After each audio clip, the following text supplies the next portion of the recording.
夢ってなかなか叶わないよな。目標を紙に書いて壁に貼り出すってやる意味ないんじゃない？どうも、マインドオーガナイザーのクーです。突然ですが、あなたはどんな遠くまでも観察できる望遠鏡を持っているにもかかわらず、そのピントがよく合っていないっていう状況に陥ってないでしょうか。望遠鏡買ったのに星とか月とか全然見えないみたいな、そんな状態ですね。で、今回話しするテーマですね。夢や目標を追いかける定番のツール、ビジョンボードですね。聞いたことある人はいるんじゃないですかね。革新からお伝えすると、ほとんどの人がね、このビジョンボードを間違った使い方をしていて、目標達成意欲を上げるどころか、逆に行動力を低下させてしまっている原因になってるかもしれないですね。そんな事例が多いことから、あんなのただの、精神論でしょ、スピリチュアルとか、引き寄せみたいなもんでしょみたいなね、思って、信じてないというか、諦めてしまっているのは、非常にもったいないですね。実はビジョンボードってのは、正しく使えば、脳を目標に自動的に向かわせる、最強の目標達成ツールになり得るんですよね。ビジョンボードを正しく使うことで目標達成が2倍から3倍に跳ね上がったみたいな研究もあるのでね。ビジョンボードってほんと効果あるかわかんないみたいな半信半疑の人は、ぜひこの動画を見てほしいですね。今回話す内容ですね。ざっくりとしたダイジェストをお伝えすると、なぜポジティブな想像が行動力を奪うのか、そしてあなたの行動をビジョンボードによって強制的に引き出す科学的に正しい5つのアクションですね。これらを今すぐ実践できる、具体的な方法として、紹介していきます。なんで、ぜひとも最後まで動画をご覧ください。それでは行ってみましょう。まずはビジョンボードが機能しなくなる、革新的な仕組みですね、について解説していきます。なぜポジティブなだけの想像が危険なのか。それはニューヨーク大学の有名な実験があるんですけど、ポジティブな空想の危険性を示した、研究内容があります。簡単に言うと、成功を鮮明にイメージすればするほど、思い描けば思い描くほど、脳は達成したっていう満足感ですね、を得て、それはもう完了したこと、終わったことと認識してしまう。で、その結果、その目標ビジョンを追うモチベーションが、消えてしまうっていう危険性ですね。を示した、研究結果があります。よくね、海外の成功者とかでも、夢を追ってる段階が一番楽しかったとかね、夢を叶えた後は、一瞬の出来事だった、みたいな、インタビューとかたまに聞いたりしますけど、もう夢さえ叶えれば俺は幸せになれると思って夢を叶えたにもかかわらず、その後モチベーションがパンと消失して、ただお金と時間を消費するだけの毎日みたいなね。そういう人もいますね。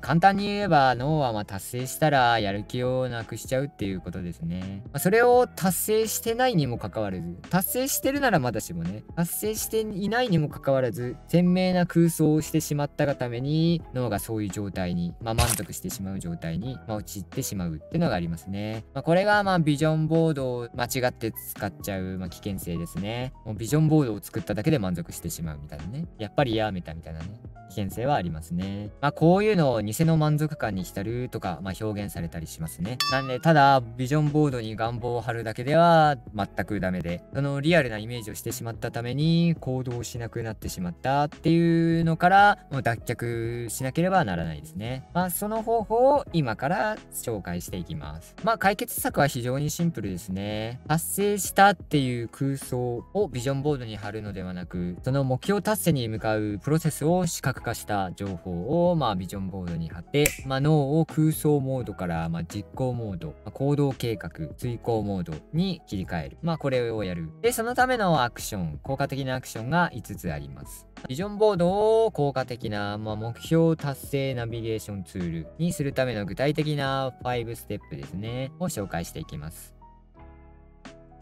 まず1個目ですね。これが最重要と言っても、いいですね。アクションの1個目が、結果ではなく、プロセスの視覚化に全振りするですね。ビジョンボードに貼るのは、達成した後の満足している自分のイメージではなくて、その達成に向かって努力している、頑張っている自分のイメージですね。を貼るのが大事ですね。例えば、東大に合格するみたいな目標があったら、図書館や家でひたすら猛勉強して、赤本っていうんですかね。それを積み上げて、なんか鉢巻きなんかしてね、必死に勉強してる姿の写真というか、イメージを貼っておくとか、あとは、15キロ痩せて、すごいスリムな体を手に入れるみたいな目標があったら、痩せるために走ってる自分のイメージとか、あとはお気に入りのランニングシューズのイメージをビジョンボードに貼ったりですね。でそれを見るだけで、あ、走らなきゃ、理想の体型を手に入れるために、みたいなのを連想させる、そういうイメージですね。とにかく目標に向かうための行動を想起させるようなイメージをビジョンボードに貼る。有名な心理学雑誌、ジャーナル・オブ・アプリード・ソーシャル・サイコロジーと言われる雑誌に掲載された、論文では、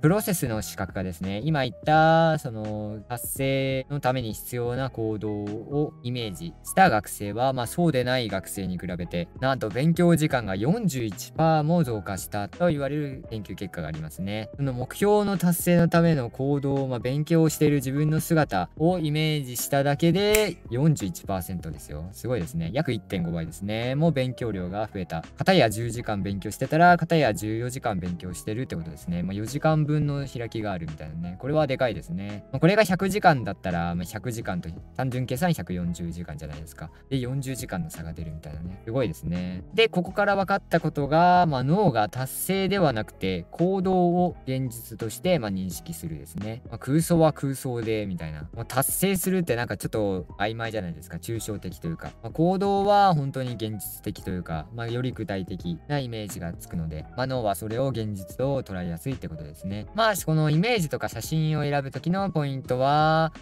見ただけで音とか、感触とか、香りとか、視覚以外のイメージも想起できるようになると、なおいいと言われてますね。よりリアル感が増すというかね、臨場感が増すというか、脳が現実のものとして、認識しやすくなるってのがあるので、現実的であると認識できるってことは、実行に移しやすいってことですね。曖昧な目標が達成できないっていうのは、その曖昧な目標をインプットしたところで脳が何をすればいいかわからない状態。何をすればいいかわからないから何もしないみたいなね。で、達成できない。いつまでも達成できないっていうのがあるので、行動にフォーカスして、その行動をイメージすることで、脳に説明書を組み込むじゃないですけど、こういう風に行動するんだよ、みたいな。図解で、動画で説明書を脳に送るっていうイメージですね。はい。そうですね。なんか完成形だけポンと示すんじゃなくて、その完成に至るまでの手順とか材料とか、具体的なものはこれを使ってこういう風に組み立てていきますっていう動画を見せるってイメージですね。簡単に言ったらそれですね。完成図の絵だけ渡されるのと、そういう風になんか組み立てる動画を渡された方、どちらの方がより完成に早いというか近づきやすいといったら、言わずもがなこの動画でちゃんとマニュアルというか、その詳細を送った方が、完成が早い。イメージとしてはそんな感じですね。あとはポイントは一人称視点のイメージにするですね。これも結構重要ですね。自分がまるで見てるかのように目の前に感じるかのような写真ですね。なんで努力してる自分の姿のイメージとは言ったんですけど、その指先の絵を描くとかですね。もう積み上がった本のイメージとかですね。そういうので OK ですね。で、できればその行動が5分以内ですぐ始められるアクションだともっといいですね。例えば勉強するだったら、過去問の問題集を開いてるイメージを貼るとか、ランニングするとかだったら、その靴を履くとこから始まるじゃないですか。なんでランニングシューズのイメージを貼ったりとか、そういうのですね。5分で今すぐ始められる行動を想起させるイメージだとなおいいと言われてますね。で、ビジョンボードを効果的に使うアクションの2つ目ですね。メンタルコントラスティングのテクニックを使って、障害を明確にするですね。コントラストとは、サイドの違いとかですね。メンタル、心理的のサイドの違い。具体的には理想の未来と今の現状、現実。で、その間に立ちはだかる障害、障壁、超えるべきハードルですね。の3つを書き出すですね。目標に立ちはだかる敵を書くって感じですね。もうあえてね、ビジョンとは真逆の、ビジョンを邪魔するような画像をあえて貼るんですね。これが結構効果的なんですね。で、脳っていうのは、解決すべき問題とか障害が発生すると、それをどうにか乗り越えようとして、エネルギーを出すような、仕組み、性質があるんですね。期限をたどれば分かりやすいと思うんですけど、目の前に解決すべき課題をクリアすることで生き残る。原始時代とかそうじゃないですか。目の前のちっちゃい課題をクリアしていく。食料を確保したり、寝床を確保したり、外敵から身を守る方法を考えたり、あとは、異性をゲットする方法を考えたり、子供を守る方法を考えたり、あとは、怪我をしない方法を考えたり、毒のあるものを回避する方法を思いついたりとかですね。あとはグループを組んで外敵から互いに守り合う。そういうなんか課題をクリアすることによって生き延びてきた。なんでその脳の機能に深く課題をクリアする、生き残るためには必要だ。で、脳ってのは本当に生き残るためのエネルギーってのは本当に爆発的に使うというか自然に発生するような性質があるんですね。その三大欲求しかり、それもこの三大欲求ってのも生き残るためには必要な行動であって、生き残ったり、子孫繁栄したりですね。種の保存というか、命をつなぐ、命を守るために必要な行動をちゃんと起こさせるための、欲求ですよね。で、課題をクリアするっていうのはその本能的なものなんですよね。人間の性質として。なんで、超えるべき課題とかハードルってのは、むしろイメージできるようにした方がいいんですね。何か目標とか追う時ですね。障害があることで燃えるみたいな。恋愛とかでもそうですよね。うまくいかないその障害を乗り越えることで絆が深まっていくみたいなね。なんか恥ずかしいな、この話題。はい。そうなんですね。障害があった方が、実は脳はやる気を出すんですよ。やる気というか、エネルギーですね。その課題をクリアしなきゃみたいなね。自然に湧き起こってくるんで。なんで、そのビジョン、目標を達成するエネルギー、脳のエネルギーを高めるためにも、その障害を明確にしとくっていうのはすごく有効ですね。例えば3ヶ月後の資格試験に合格するっていう目標があったら、その具体的な行動は資格勉強ですよね。資格のための講座を受けたり、動画を見たり、あとは図書館でひたすら黙々と頑張って勉強してる自分の姿のイメージとセットで、その資格勉強の障害になるものは何かと言われたら、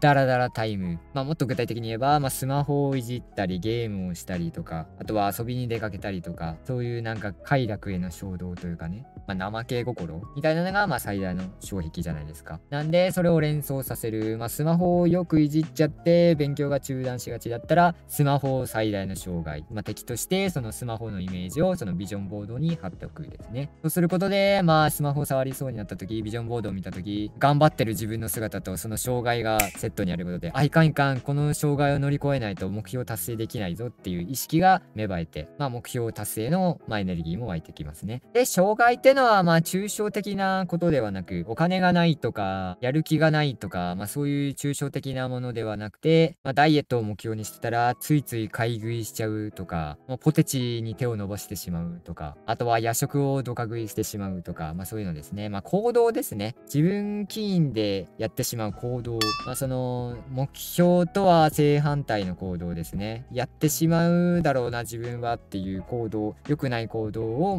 障害、敵とするって感じですね。で、ポイントの2つ目は、乗り越えられる障害であるっていうのが大事ですね。どうしようもない障害を目の前にしたら、逆に、もうどうでもいいや、みたいなね。こういうのをどうにでもなれ効果とか言ったりするんですけどね。一度挫折したり失敗しちゃうと、あと全てがどうでもよくなるみたいなね、あるんですけど、そういうのに陥っちゃう原因になるんで、乗り越えられる障害であるっていうのが、大事なポイントですね。ゲーム起動したてでラスボスのステージとか行けないじゃないですか。ラスボスのステージ行ったところで、雑魚的に、そのステージの一番弱い敵にすら瞬殺されるとかね。それだったら何回挑戦しても、もうやっぱりやめたってなるじゃないですか。そう。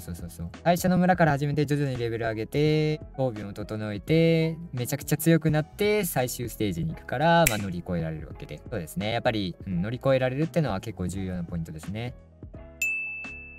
そして、ビジョンボードを効果的に活用する3つ目のアクションですね。それは、if then ルールですね。この if then ルールってもう、今や結構有名な心理テクニックですよね。知ってる方も多いんじゃないでしょうか。軽く説明しておくと、if、もし、then、その時、もし〇〇になったら、これをする、みたいな感じですね。状況と行動をセットにしてルールを作るってことですね。平たく言えばね。例えば、もし玄関を開けて家に帰ったら、真っ先にノートを開く、机に座る、参考書を開くとかですね。こういう状況になったら、この行動をするっていう、セットでルールするっていう、シンプルなテクニックですね。イェール大学を含む、複数のいろんな国々の研究で、if then ルールの研究っていうのは、効果が実証されてるんですけど、この if then ルールを設定したグループと設定していなかったグループを、この2つを比べたときに、設定していたグループの方が、設定していなかったグループよりも目標達成率が2倍から3倍、差が開いたっていう結果が出てますね。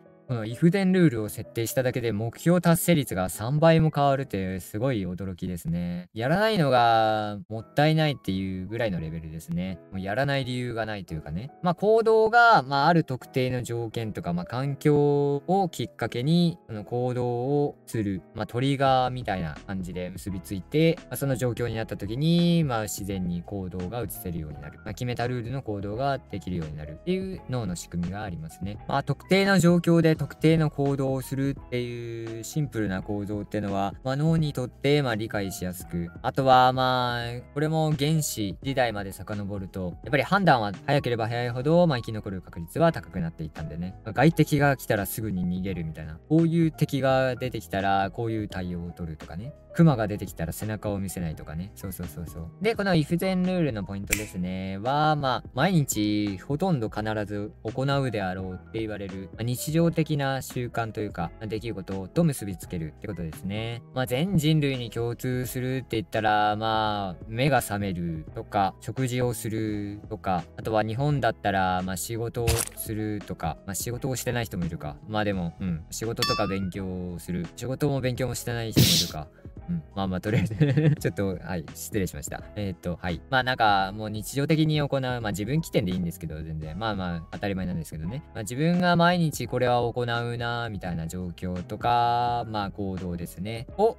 ルールにくっつけるのが、いいですね。例えば、朝起きたらすぐビジョンボードを見るとかね。今回作成したビジョンボードですね。あとはカーテンを開けるとか、水を飲むとかですね。起きたらすぐ行う。で、休日目覚めたら、朝食を食べる前に軽く何か一つでも家事を終わらせるとかですね。あとは自分最近やってるんですけど、コーヒーを飲むのであれば、その前に5分以上は読書するっていうルールは決めてますね。これを決めてからね、コーヒーを飲みすぎちゃうっていうのも減ったし、あとは読書の習慣も途切れなくなりましたね。コーヒー飲みて、でもコーヒー飲むなら読書しようみたいな。で、読書終わった。よし、コーヒー飲めるみたいなね。それが結構、ご褒美じゃないですけど、その読書をするっていう行動を、確実に強化はしてますね。これも先ほどのポイントと一緒で、あとは簡単にできること、確実にできることと結びつけるですね。レポートを10枚終わらせてからアニメを見るとかだったら、そのレポート10枚を終わらせるとか毎日できないじゃないですか。そう。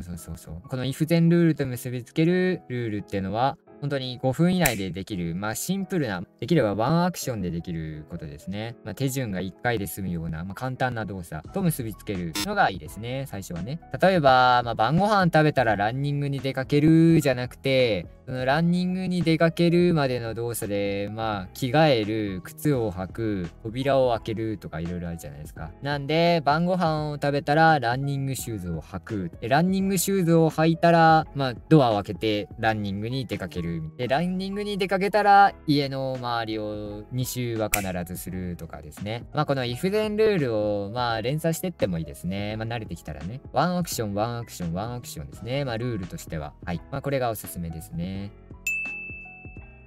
で、ビジョンボードを効果的にするアクションの4つ目ですね。4つ目は、プライミング効果を使うですね。プライミングって何かって言われたら、細かいことを抜きにしてざっくり説明すると、無意識下に収納された印象の記憶とかですね。イメージの記憶というか、感覚の記憶。なんかどこかで嗅いだ懐かしい香りがするとか、なんかスタバを見ると、スタバって名前だけでなんかおしゃれだよねって感じたり、そのスタバのイメージですね。プライイミングされてるみたいな。ブランドイメージとかですね。もう、まあ、プライミングですね。まあ、印象の記憶ですね。ざっくり言ったら。その印象に残った記憶が、まあ、行動に無意識に影響を与えてるって言われるのが、まあ、プライミング効果なんですけど、例えば、ある人に昔嫌なことをされた、嫌な気分にされたっていう記憶、印象が残ってたら、その人の顔を見るだけでなんか嫌悪感を感じるとかね。そういうのもプライミングですね。その無意識化に記憶された、まあ、印象の記憶を利用するですね。印象の記憶によって引き起こされる行動ですね。反応というか、まあ、条件反射に近い感じですね。まあ、プライミング効果で有名なのは、まあ、もう一個は、まあ、引き寄せの法則ですね。もうこの引き寄せの法則ってのは、もう脳のプライミングっていう、れっきとした科学的な仕組みですね。を利用しているのが、まあ、8割、9割と言っても過言ではないですね。そのやりたいことを自分のイメージ、その自分の印象を覚えとくみたいなね。そのプライミングするって感じですね。で、無意識にそのプライミングされた、まあ、印象の情報に関わるような情報が意識に入ってきやすくなる。まあ、反応しやすくなる。ですけど、まあ、反応しやすくなることで、まあ、反応しやすくなるってことは、まあ、脳に影響を与えてるってことなんで、そういう風に、まあ、引き寄せの法則で成功してる自分の生き生きした心地よい快感のイメージみたいなね、そういうのをプライミングしといて、それに関わる情報に触れた時に、まあ、近づいた時に、まあ、感覚に無意識に入ってきた時に、それが、まあ、強く反応しちゃうみたいな。まあ、反応しやすくなるってことは、その分、それに関する行動もしやすくなるし、まあ、それに関する情報も集めてくるし、まあ、それに触れる回数が日常的に多くなればなるほど、それはまあそれを現実にするための行動も移しやすくなって、まあ、結果的に叶えたいことが叶っちゃったみたいな。まあ引き寄せの法則ってのはまあほとんどこの仕組みですね。プライミングを利用してますね。なんで今言った通り、そのビジョンボードの印象を毎日脳に与えるというかね。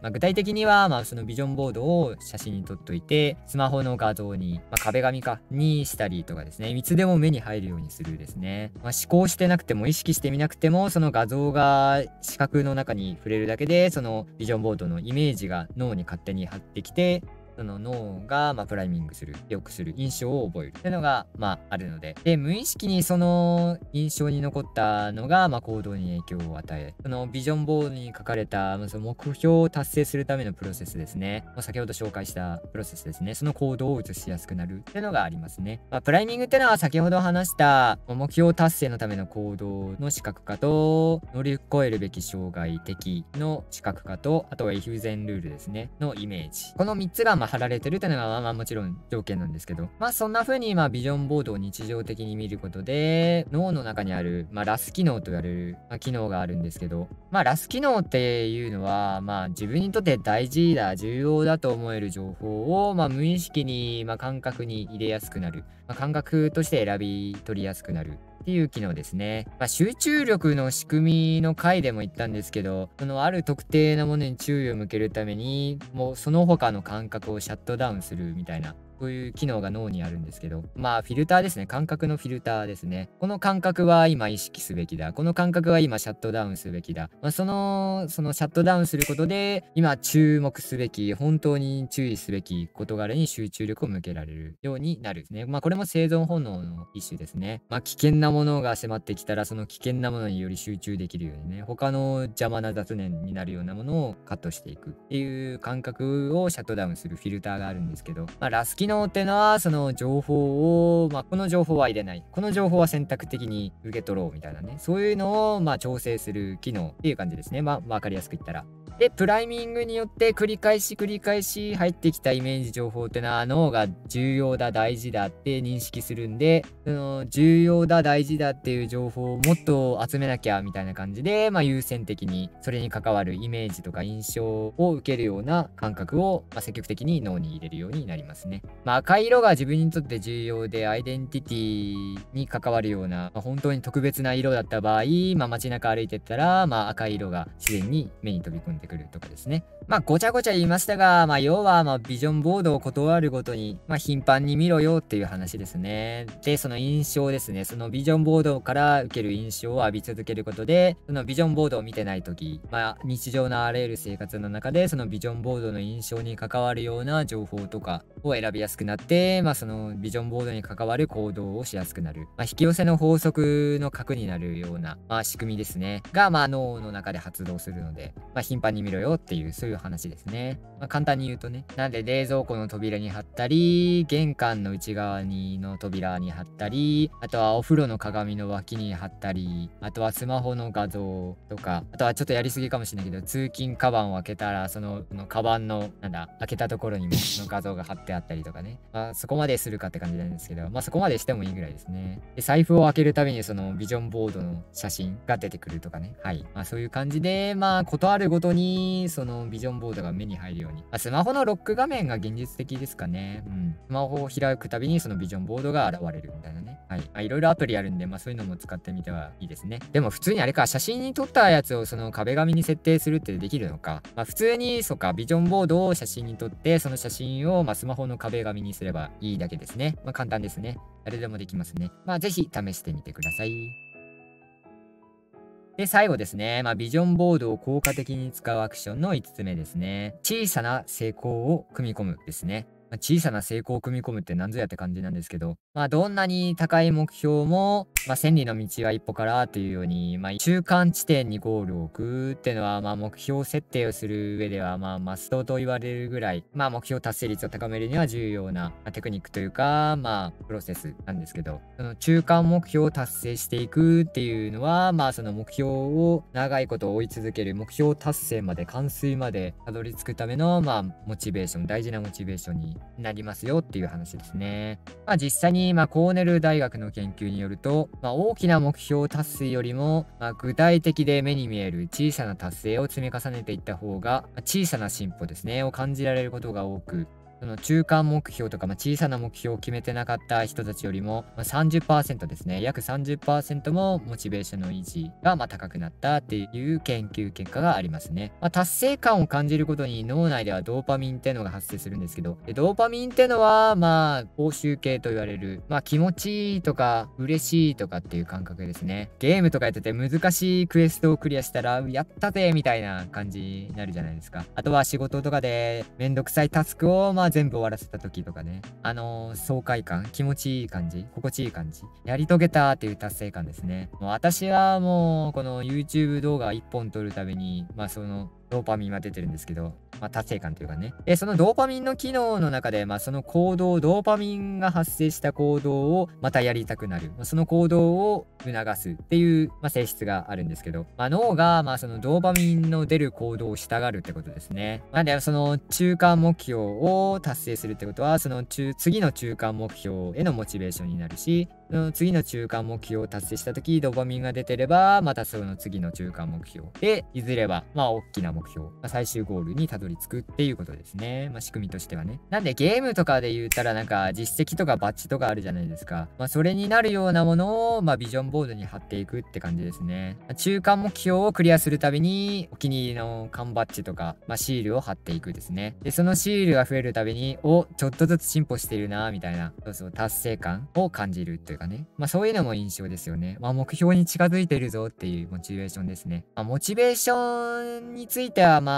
前回お話しした動画があるんですけど、その中でも、その前に進んでる感覚、自分が成長してるっていう感覚、やればできるんだっていう感覚、有能性って言われる感覚ですね。内発的動機づけですね。が、その、嬉しい、楽しい、もっとやりたいっていう心の内側から湧いてくる、ポジティブなやる気ですね。それを引き起こす重要な要素なんですけど、その、中間目標を達成するごとにシールを貼っていくみたいなね。そういう実績解除でもないですけど、そうですね。そういうのが、次のモチベーションにつながるので、おすすめですね。ポイントはまあ、ただ一つ、まあ最初にも話した通り、脳は満足してしまったら、それ以上進歩をしなくなる。まあ、その行動をやめてしまうっていうのがあるんで、まあ脳を満足させないってことですね。まあ具体的には、そのシールを貼るのはいいんですけど、シールを貼った直後に次の中間目標を、まあ見るってことですね。次の障害とか乗り越えるべき試練ですね。よし、これを乗り越えたぞ。次はこの試練だ、みたいなね。まあ、ゲームを何時間するってのも、そのクエストが何重にもあるからじゃないですか。1個クリアして終わりだったら、その飽きちゃうというかね。1個クリアするだけじゃなくて、その続きがあるから、その続きの報酬というか試練というか、超えるべき課題が、まあ、どんどんあるからこそ、まあ、ゲームって楽しく何時間も続くじゃないですか。なんで、その達成した後に次の目標を見る。よし、次これを乗り越えれば、またさらに気持ちよくなれるぞ、みたいな。ドーパミンが出るぞって、まあ、脳に教えるってことですね。まあ、そうすることで脳はやる気を失わずに、その次の中間目標に向かうようになるんで、まあ、大事なポイントですね。まあ、脳を満足させないですね。まあ、これだけでも今日は覚えていってください。なんてね。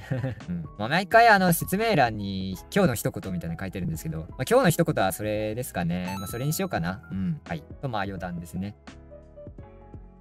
動画のまとめですね。いやー、今回の内容面白いな。もう喋ってて楽しかったわ。うん。今すぐなんか自分でも喋っててやりたくなりましたね。まあなんとなく、まあ自己啓発系を発信してる、まあ、YouTube よく見てるのがあるんですけど、それを見てたら、まあビジョンボードっていう話題が出てきて、なかなか良さそうだな。面白いな。面白い話題になるなと思って、まあ今回そのリサーチして話してるんですけど、いやーもう良さそうですね。良さそうしかない。プライミングですね。これもう良さそうな印象というプライミングが入ってるんで、まあぜひ、まあこれ終わったら作ろうかなって感じですね。ということで、あなたもいかがでしょうか？まあまとめですね。単にビジョンボードってのは、まあ達成した、まあ、理想のイメージだけを写真で貼っていくんではなくて、その達成に至るまでのプロセスですね。まあ行動を呼び起こすようなイメージを貼っていくってのが大事ってのも話しましたし、あとはまあ障害をわざと設定することで、その障害を乗り越えようっていう、もう原始的な、まあ、本能に近い欲求ですね。まあ、乗り越えるべき課題があることで、脳は、まあ、やる気というか、エネルギーが湧いてくるので、まあ、その、障害になるようなイメージですね、を書く。まあ、敵ですね。目標を目の前に立ちふさがる敵って感じですね。難関というかね。またなんか話脱線するんですけど、なんか、ストーリーっていうのは、やっぱり、障害とか試練とか、超えるべき難関というか、まあ、敵がいるからこそ面白いじゃないですか。そうそうそうそう。そういうのはなんで面白いのかなと思ったら、それは、